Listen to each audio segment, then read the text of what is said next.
নমস্কার বন্ধুরা, cooking with Kanak চ্যানেলে আপনাদের স্বাগত জানাই। আজকে আমি বানাতে চলেছি কাতলা মাছ দিয়ে পেঁপে, আলু, পটল দিয়ে ঝোল। মাছটা আমি আগে ভেজে রেখেছি। দেখুন, সবজিগুলো আমি কেটে রেখে দিয়েছি ভালোভাবে। এবার আমি কড়াই তেল দিয়ে দেব। তারপর আমি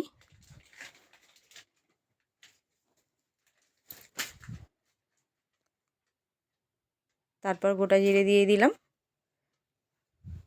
জিরেটা একটু ভাজা ভাজা মতো হলে আমরা এবার পেঁয়াজ কুচিটা দিয়ে দেব।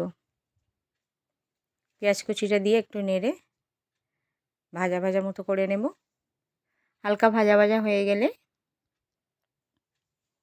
আমরা এতে দিয়ে দেব পেঁপে আর আলু কুচি। প্রথমে আমরা আলু কুচিটা দিয়ে দেব।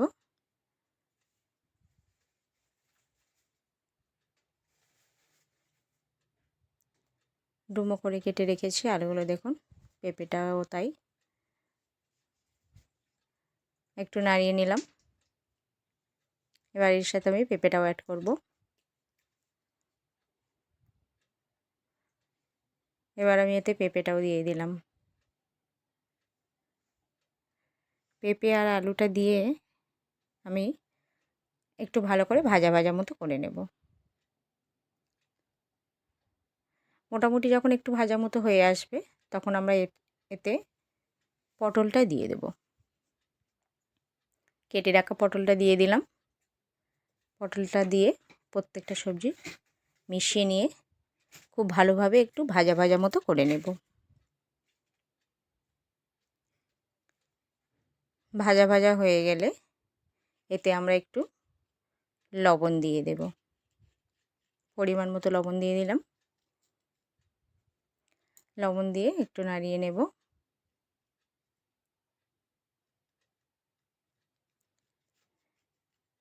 এবার আমরা এতে দিয়ে দেব হলুদ গুঁড়ো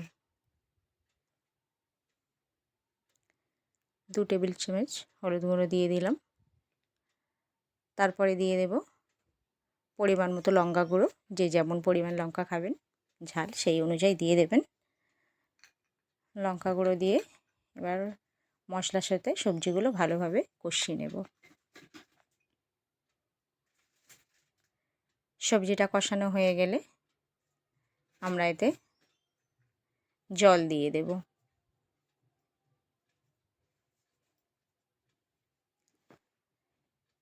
এবার আমরা এতে একটু নেড়ে নিয়ে জলটা দিয়ে সবজিটাকে একটু ঢেকে দেবো, কারণ সবজিটাকে একটু সিদ্ধ হতে দেব আমরা। সবজিটা সিদ্ধ হয়ে এসেছে, তো ফুটছে। মোটামুটি আলুগুলো একটু সিদ্ধ সিদ্ধ মতো হয়ে গেছে। এবার আমি এতে ভেজে রাখা মাছগুলো দিয়ে দেব। দেখুন বন্ধুরা, ভেজে রাখা মাছগুলো দিয়ে দিয়েছি। এবার একটু নেড়ে কিছুক্ষণ 5 মিনিটের মতো আমরা এটাকে ফুটিয়ে নেব। 5 মিনিট ফোটানো হয়ে গেছে। দেখুন মোটামুটি আমার মাছের ঝোল প্রায় রেডি হয়ে গেছে। এবার আমরা এই মাছের ঝোলটাকে নামিয়ে নিয়েছি। দেখুন বন্ধুরা, কত সুন্দর হয়েছে ঝোলটা, খুব টেস্টি। তো এখন এই গরমের সময় খুবই উপকার। আমার এই রেসিপিটা যদি আপনাদের ভালো লাগে অবশ্যই আপনারা একটা লাইক সাবস্ক্রাইব করে দেবেন। ধন্যবাদ।